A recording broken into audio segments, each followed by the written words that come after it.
হাসিনা গত 15 বছরে দেশটাকে যেটাকে নিয়ে গেছে, শুধু যারা বিরোধী করে তারা যদি সমর্থন করতো দেশটাকে আরো অনেক উচ্চতায় নিতে পারতো। কিন্তু মুশকিল হয়েছে যারা যারা এই দেশটাকে নিয়ে মহান মুক্তিযুদ্ধের মাধ্যমে যেটা অর্জিত হয়েছে, আপনার এই অর্জনকালে বঙ্গবন্ধুকে 3.5 বছরের মাথায় বঙ্গবন্ধুকে হত্যা করে কারা করেছে?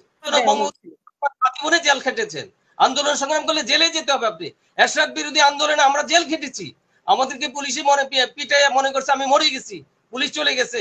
পরবর্তীতে আমাকে ডাকসুর সুলতান মোস্তাক সাহেবরা আমাকে নিয়ে পানি টানি দিয়ে তারপর ঢাকা মেডিকেল ভর্তি করেছে। আন্দোলন সংগ্রামের মাধ্যমে রাজনীতি তো তাই।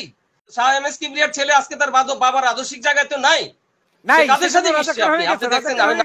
সেজন্য রাজাকার হয়ে গেছে। আপনি বলেছে আপনার সাংগঠনিক তাকে বলেছে, তার বাবাকে বলেছে, তাকে বলেছে, তার বাবাকে বলেছে।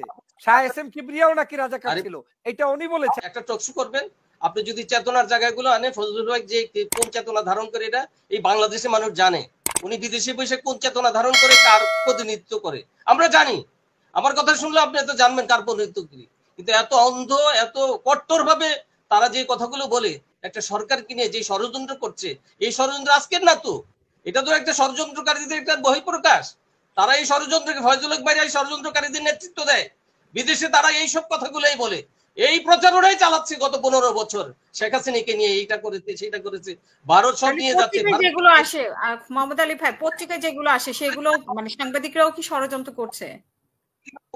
সাংবাদিক, সব সাংবাদিক বলছি না, সব সাংবাদিক তো সাংবাদিক না, সব মানুষ মানুষ না, সব সংসদ সদস্য না, তার মধ্যে পার্থক্য আছে। আমি সবাইকে বলছি না, কিন্তু আপনি যে অনলাইন পত্রিকাগুলো কথা বলতেছেন মুখ্যমন্ত্রী, মোহাম্মদ আলী ভাই, আমি কি আপনার উইথ ডিউ রেসপেক্ট আপনাকে সম্মান করে আমি কি একটাই করতে পারি, একটা সাপ্লিমেন্ট দিতে পারি কিনা, জাস্ট একটু অ্যাড করতে পারি কিনা? মোহাম্মদ আলী ভাই, আপনি একটু আগে বললেন না যে বাংলাদেশের সবচেয়ে খারাপ এবং দল হচ্ছে জামাত ইসলাম সহ একটা দলের নাম বললেন।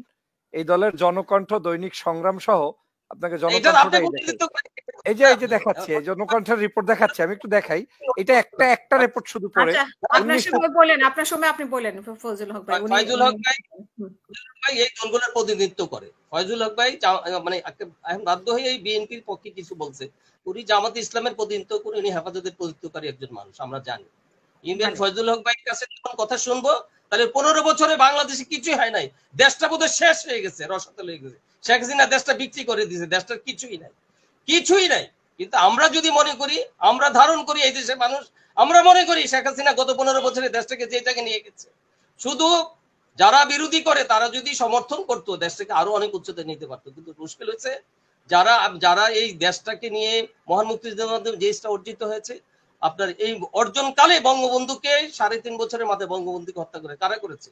ফয়জুল হক ভাইরা তো জানে কারা এর সাথে জড়িত ছিল, এগুলোর সাথে তারা জানে সবকিছু।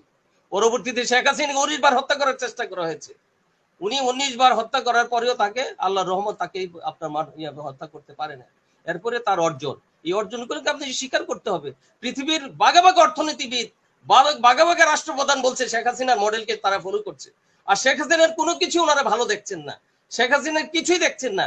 তারা পদ্মা সেতু দেখছেন না, তারা এলিভেটেড এক্সপ্রেস দেখছেন না, মানে বাংলাদেশের ডেভেলপমেন্টটা তারা, আমি জানি না ফয়জুল হক ভাই এই গত 10 বছরে বাংলাদেশে কয়বার আসছে, না শুধু ওখানে বলে বলে শুধু টকশোতে বক্তৃতাই দিয়েছে। বাংলাদেশে আসলে ওনার মুখ দিয়ে তো দরকার ছিল যে বাংলাদেশে এই ডেভেলপমেন্ট গুলো হচ্ছে, এটা হয় নাই। মানে কি শেখ হাসিনা কিছুই করতে পারে না? তো কিছু যদি নাই করতে পারিস তো শেখ, তাইলে ফয়জুল হক ভাইদের কথা শুনে তো আর এটার জবাব দেয়া না দেওয়ার সমান কথা। আর আপনি যে দর্শকদের কথা বললেন, ওই যে আমাদের আজহার ভাই হারুন চৌধুরী, আমরা কিন্তু তাদেরকে অনেককে চিনি, অনেককে জানি, কিন্তু আমরা প্রত্যেকে তাদের অবস্থানগুলো জানি, প্রত্যেকে তার অবস্থান, তার রাজনীতি। কিন্তু আমি অসুবিধা নাই, তারা কথা বলতেই পারে, কিন্তু আপনি যদি আমাকে কথা বলবেন। মোহাম্মদ আলী ভাই, মানে আওয়ামী লীগের বিপরীতে বা সরকারের বিপরীতে কি মানুষ কথা বলতে পারবে না? পারবে অবশ্যই। এই যে কথা বলছি, বিপরীতেও তো আমাদের এখানে এসে কথা বলে, বিএনপি বিপরীতেও তো কথা বলে। আপনি কথা বলতে পারবেন, আপনি হয়তো এই জায়গাটা আমি বুঝতে পারেন। আমি বলছি বলতে পারবে, কিন্তু প্রশ্ন যে 3 জন দর্শককে আপনি নিয়ে আসছেন, 3 জন দর্শক কিন্তু আমি নিয়ে আসি, যারা দেখছে, মানে দর্শকরা তো আমার এখানে দর্শক এখন 500 আছে, তার মধ্যে কয়েকজন যুক্ত হতে চায় হতো। আমি এতগুলো প্রশ্ন করেছেন, আমি ফয়জুল হক ভাইয়ের উত্তরগুলো দিতেও সময় লাগবে, প্রতিটা প্রশ্নের উত্তর। কিন্তু প্রশ্ন হলো, অসুবিধা নেই মোহাম্মদ আলী ভাই, আপনি সময় নেন। আপনার কথা হলো, আপনার বাংলাদেশটা যে গত 15 বছর এগিয়ে গেছে, সরকারি বিরোধী দল শুধু বিরোধিতাই করে যাচ্ছে, আর এই বিরোধিতার খাতিরে কি হচ্ছে, আজকে যে নির্বাচনী ব্যবস্থা বলেন, পৃথিবীর কোন দেশে নির্বাচন নিয়ে প্রশ্ন ওঠে নাই? আপনি যে দেশে যেই দেশে থাকছেন, ইউকে, আপনার আমেরিকার নির্বাচন নিয়ে প্রশ্ন ওঠে নাই? ভারতের নির্বাচন নিয়ে প্রশ্ন ওঠে নাই? প্রত্যেকটা জায়গায় প্রশ্ন আছে। আমাদের নির্বাচন নিয়ে কোনো প্রশ্ন ওঠে না, কারণ এখানে এতটা স্বচ্ছতা। অবশ্যই প্রশ্ন আসছে, অনেকে মানে অনেকে মানে না, সেটা হতেই পারে। কিন্তু বাংলাদেশে আজকে বিরোধী দল তারা, আপনি বিএনপি কি সর্বশেষ পর্যন্ত ডাকা হয় নাই? বিএনপি তার নির্বাচনী, বিএনপি এই দেশের মানুষের জন্য তো কোনো, ওনারা তো জেলে ছিল, ডাকলে মানে জেল থেকে বলা হয়েছে অবশ্যই। না জেলে জেল খেটেছেন, আন্দোলন সংগ্রাম করলে জেলে যেতে হবে। আপনি এরশাদ বিরোধী আন্দোলনে আমরা জেল খেটেছি, আমাদেরকে পুলিশে পিটাইয়া মনে করছে আমি মরে গেছি, পুলিশ চলে গেছে। পরবর্তীতে আমাকে ডাকসুর সুলতান মোস্তাক সাহেবরা আমাকে নিয়ে পানি টানি দিয়ে তারপর ঢাকা মেডিকেল ভর্তি করেছে। আন্দোলন সংগ্রামের মাধ্যমে, রাজনীতি তো তাই। আপনি কি বাসায় বসে থাকবেন? রাজনীতি তো হবে না। আপনি আপনার সংগ্রাম করবেন, আপনার টর্চার হবে, আপনাকে জেলখানায় নেবে, আবার বের হবেন, জেলখানা আবার নিয়ে আপনি মুক্ত হবেন, এটাই তো রাজনীতি। কিন্তু বিএনপি গত 10 বছরে যদি আপনার সহযোগিতা করতো, দেশটা অনেক আগে এগিয়ে যেতে পারতো, কিন্তু করে নাই। না করার কারণে কি হয়েছে, বিএনপি আজকে নিজের অস্তিত্ব নিয়েই সংকটে আছে। এই যে ধর্মীয় যে দলগুলোর কথা ওনারা বলছেন, এদের উপর ভরসা করে তারা এখন রাজনীতিটা করছে। আজকে ধর্মের কথা বলছেন, শেখ হাসিনার মতো ধার্মিক মানুষ কয়জন মানুষ আছে? শেখ হাসিনা এই যে আপনার এই 360টা যে 50টা মডেল মসজিদ, এই যে মসজিদগুলো করলেন, 500টা মসজিদ করবেন উনি, এই যে মসজিদে করলেন, সৌদি আরবে করার কথা ছিল, এটা আপনারা জানেন। উনি সৌদি আরব বলেছে যে সকল কিছু নিয়ন্ত্রণ আমরা নিব, সেখানে বলছে নো, আমি এটা করতে দিব না। নিজের টাকায় কিন্তু এই মসজিদগুলো হয়েছে। আপনি আরবি বিশ্ববিদ্যালয়ে 200 বছরের প্রচারণা ছিল, এই ধর্মীয় চিন্তাবিদ যারা ফয়জুল হক ভাইরা বলছিল যে 200 বছরের আন্দোলন ছিল, কেউ আরবি বিশ্ববিদ্যালয় করেন, শেখ হাসিনা করেছে। মাদ্রাসা শিক্ষা শেখ হাসিনা করে, বঙ্গবন্ধু করেছে। এই যে ধর্মের যে কাজগুলো, আমাদের দুঃখজনক সত্য কি আমরা কাজ করি অনেক, কিন্তু জায়গায় যায় দেখা যায় আমাদের পরিস্থিতি, আমরা কিন্তু সেই জায়গাটাই করতে পারি। আপনি এখানে গত 10 বছরে সাম্প্রদায়িক সম্প্রীতি বাংলাদেশে উজ্জ্বল 2-4টা ঘটনা তো ঘটছে। আপনি হত্যাকাণ্ডের কথা বললেন, মঞ্জুরুল ইমাম ভাই কখন মারা গেছে? ফয়জুল হক ভাই, আপনার Shah Abdul Shah M S Kibria, Hasanullah master, সাংবাদিক বালু ভাই কোথায় মারা গেছে, কিভাবে মারা গেছে, তাদেরকে কারা মারলেন, কোন সময় মারা গেলেন? আপনি হত্যাকাণ্ডে শুধু 1-2টাই দেখলেন, আর কি বাংলাদেশে দেখলেন না? বাংলাদেশের এই যে আপনার ইয়াসমিনদেরকে যে হত্যা করা, 17 বছরে এস এম কিবরিয়ার বিচার করছেন?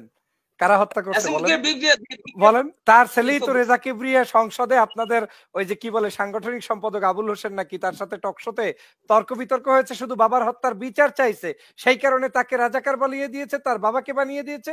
তাহলে তার বাবাকে আপনি কেন অর্থমন্ত্রী বানালেন? অর্থমন্ত্রী তাকে, সেটা অন্য না, এটাই বাস্তব। শাহ এম এস কিবরিয়ার ছেলে আজকে তার বাবার আদর্শিক জায়গায় তো নাই, নাই, সেজন্য রাজাকার হয়ে গেছে। আপনি আপনার সাংগঠনিক তাকে বলেছে, তার বাবাকে বলেছে, তাকে বলেছে, তার বাবাকে বলেছে। শাহ এস এম কিবরিয়াও নাকি রাজাকার ছিল, এটা উনি বলেছে। আপনার আওয়ামী লীগের সাংগঠনিক সম্পাদক বলেছে। আপনি অনেক জ্ঞানী মানুষ, আপনার কথা বলার সময় একটা টকশোতে কি যেন আহমেদ হুসাইন উনি বলেছেন, এটা তো ইউটিউবে আছে, যে তুই রাজাকার, এরকম বলেছে। না না, এটা তো এক একজনের মতামত এক এক ভিন্ন। আমি তো সব রাষ্ট্রীয় কথা তো আর ফয়জুল হক ভাই, এটা হয়তো ওনার ব্যক্তিগত, সব কথাই আওয়ামী লীগ বা বিএনপির কিছু নেতারা অনেক কিছু বলে ব্যক্তিগত মতামত ছুটে দেয়। প্রশ্ন হলো এই জিনিসটা আমার রাজাকার হয় নাই, কিন্তু আপনার আদর্শিক জায়গাগুলো থেকে সে যখন বিচ্যুত হয়, তাকে কি বলবেন আমি জানি না। ফয়জুল হক ভাই সে আদর্শ থেকে বিচ্যুত হয়েছে, আর তার আপনার পরবর্তীতে তার চলাফেরা ওঠা বসা, এই যে রাজনৈতিক দল যে একটা করেছে, আপনার আমাদের পরিস্থিতি কি কাদের সাথে, এটা আপনারা বলতে পারেন, আমি ওইদিকে যাচ্ছি।